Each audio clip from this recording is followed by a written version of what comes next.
Welcome back to episode 2 in the new Tank It to the Limit series. Let's get started.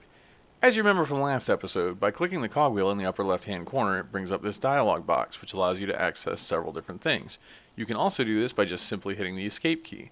Today we're going to go over the general settings, and what all of these little boxes mean for you. So if you look at the very top here, you see that this one says censor offensive words in chat messages. That one's pretty self-explanatory. When you click that, you won't see them in the chat. I leave it unclicked. It's just a personal preference thing. The next one is hide spam. Also self-explanatory. Hides the spam in chat. These two right here show the display of the time and date in messages. If you'd like to see the time that you receive a message and the date that you receive the message, obviously you'd have both of these checked. This applies to the messages that you receive in the garage from teammates, from friends, from enemies that have played against you, and so on. Accept invitations from friends in the garage is a confusing one because it actually means you can only accept invitations from your friends when you're in the garage. Leave this one unchecked if you play with people that aren't on your friends list. Accept invitations to platoon in battle. This means that you can accept a dynamic platoon invitation, meaning that when you're in a game, you can accept an invitation from somebody who'd like to platoon with you. You don't have to continue running with them, and you can just do this every single time. If you don't want to receive those, you can uncheck that box. Accept friend requests. That one's pretty self-explanatory. Receive messages only from the contact list. That one is also self-explanatory, but just in case, that means that you can only get messages from your friends or allies or people that are in your platoon. Disable chat with allies. This one means that you don't have any chat messages with your allies, but that doesn't mean that you won't receive the messages such as defend the base or if somebody's pinging a certain area on the map. That'll still show up. Receive clan notifications. This one just gives you alerts in the lower right-hand corner.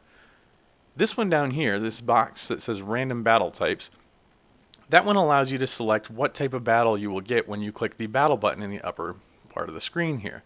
When you have it on random battles, as I do, and you click battle, and you have all three of these checked, you can either get a standard battle, which is just two teams have two bases, and you try and either take the base or wipe out the enemy vehicles. You have the encounter battle, which is one base where two teams try and take it, or you have the assault, where one team is defending and one team is attacking.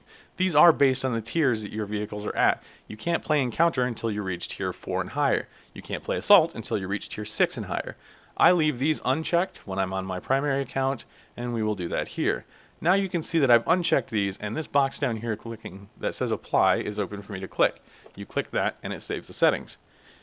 The next one is the vehicle panel. There's 1 level and 2 level vehicle panels. 1 level simply means that when you click this, at the bottom you can see my garage just went to 1 level of vehicles. When you click 2 level, it's 2 levels of vehicles. And you can change how this displays by clicking either adaptive or minimalistic. Obviously, minimalistic is going to have very few things on there, whereas adaptive is going to have quite a bit of information that's fun to have. Display stats upon hovering over a slot in the garage. So you can do that, and you see how I have no stats in any of these vehicles except for my T1, which I've played a couple games in, but that's it. So you see that I have a 3rd class mastery and a 100% win rate in that. It's kind of nice to see that, and it also displays all of this stuff up here. And if you turn that off, which we will do right now,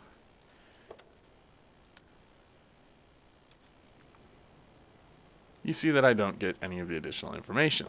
So there is that. Now moving on, the next thing that we're going to look at is the battle interface. Show vehicle tier. This one's kind of obvious. Minimap transparency. I have mine turned all the way down because it's very crucial for you to watch the minimap throughout your game. Try and make sure that you're making the best calls for your tank in the battle that you're in. When you have it more transparent, you might not be able to see things quite as well. So I make my minimap quite large, and I also leave it very, very opaque. Enable optics effect in sniper mode. This just makes it look like you're looking through a sniper glass or a visual device such as a periscope or something along those lines. Enable post effect in post-mortem mode.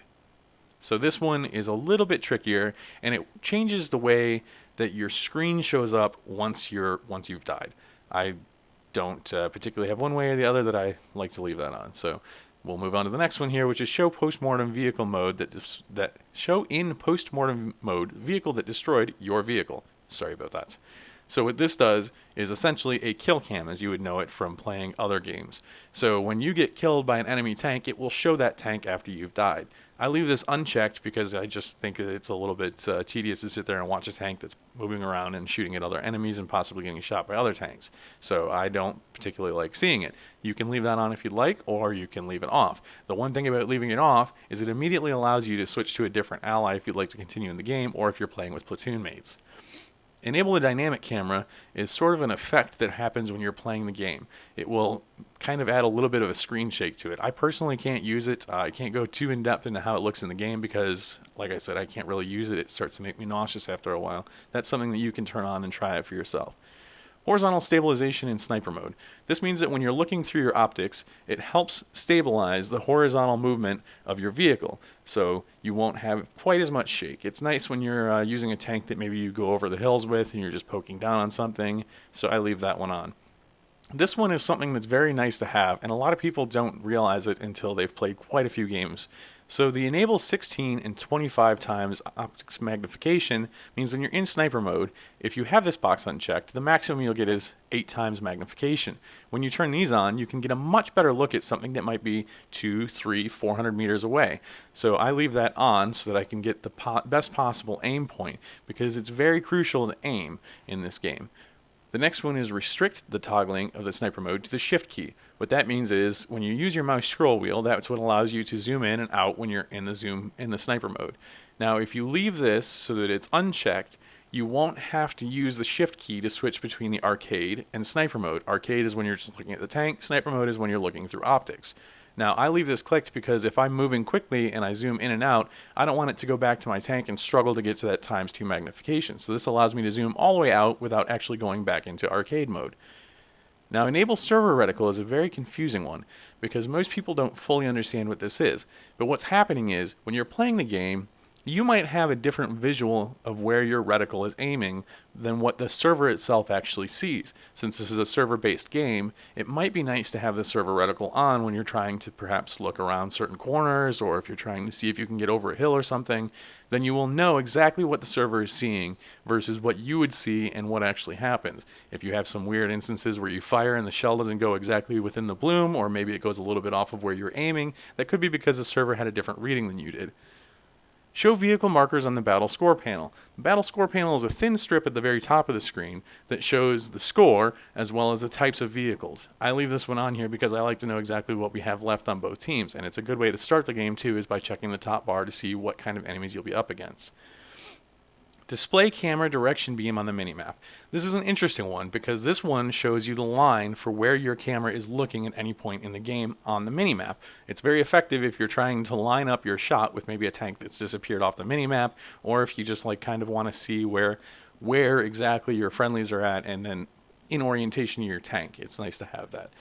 Display arc of fire for the SPG on the minimap. Now, I don't play the SPGs, as you would know, but this basically allows you to see on the minimap where your arc of fire range is. Because the SPGs only have a very limited range, being a non-turreted vehicle, you can see that across the minimap, which may help you line up.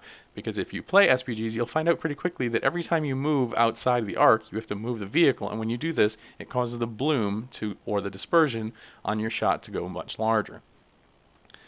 Expanded minimap features. Now there's several different features on here that are quite effective, which you can see if you read this text here. What that means is these features allow you to see the position of vehicles on the map and where they were last spotted. This goes for both allies and enemies. If you don't have signal range, you can actually lose track of your allies when they go out of your signal range. This will show you where they were last spotted, so you can tell if an enemy or friendly gets destroyed exactly where they were on the minimap, and maybe continue to verify where you are on the minimap and see if maybe you need to make a change. This can be toggled between never on upon pressing the Alt button or always on. I always leave mine on because it's nice to know where the active alive vehicles are on the minimap. Once a vehicle's been killed, it is no longer visible on your minimap. Tips on the battle loading screen. When you're loading into a battle, you'll see tips if you'd like. You can switch it from text only, illustrated tips, or on the minimap. Illustrated tips gives you a fun little picture that kind of explains visually what the tip is trying to explain to you. This one is personal preference, and I leave mine on text only because I like to look at the minimap and kind of decide before I go into the game where I'd like to go. This next box here is the view range indicators on the minimap. View range is very critical, and it's one of the most important things in World of Tanks. So this one will show you on the minimap a visual circle of your view range, your maximum spotting distance, and the draw circle, which are three very different things. Your view range is the one that shows you if you're looking in this direction, you will more than likely spot something that is there, unless of course it's behind cover, or if it's in a bush or something to that effect that increases its camouflage rating. That is nice to have so that you have an idea of if you see that tank that's disappeared but you know where it was last at, you can point your gun over that way and see if you can move closer just a little bit and spot them so that you can help your friends out or yourself. The maximum spotting range is the absolute maximum distance that you could possibly spot something, but it's not necessarily the range that you will spot something, so keep that in mind. I do like to have that circle up as well just so that I have an idea. The draw circle is a maximum defined range for every single vehicle that cannot change, as the maximum spotting range can also not change. You may have more than the maximum spotting range available, but it is still restricted to that distance, and beyond that point it just reduces the amount of camouflage that the vehicle you have is or currently has active. So the draw circle is the set distance that you can see a vehicle regardless of who spots it. If there's a vehicle that is spotted outside of your draw circle, you won't be able to see it. But if you move that draw circle so that the vehicle is inside the draw circle, you'll suddenly see it reappear on the minimap. It's like magic. It's nice to have that circle for when you're looking at something and suddenly it disappears. Glance down at the minimap, see if it's still inside your circle, and then if it is, then you know that that vehicle's gone dark or it's no longer spotted. And if it's not, then you can try and move safely to get into range to get another shot into that vehicle. The last thing we're going to look at here is the Enable Battle Recording.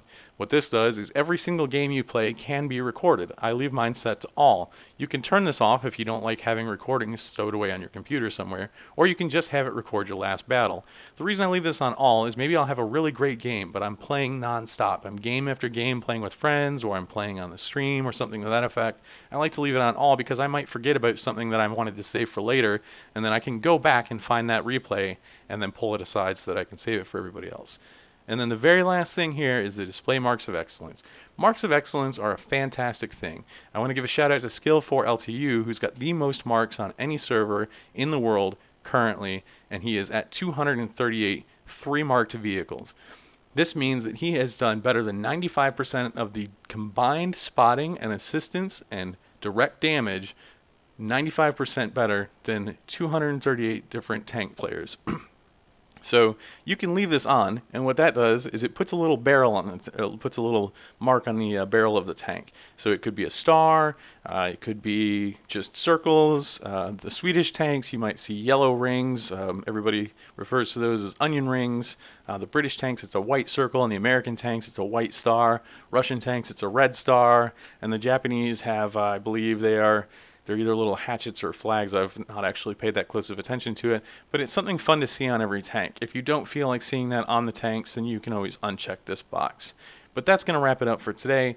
Next time, we're going to have a look at the graphics and what all of these different settings mean for you and your computer. Thank you so much. I will see you next time. And remember, tank it to the limit.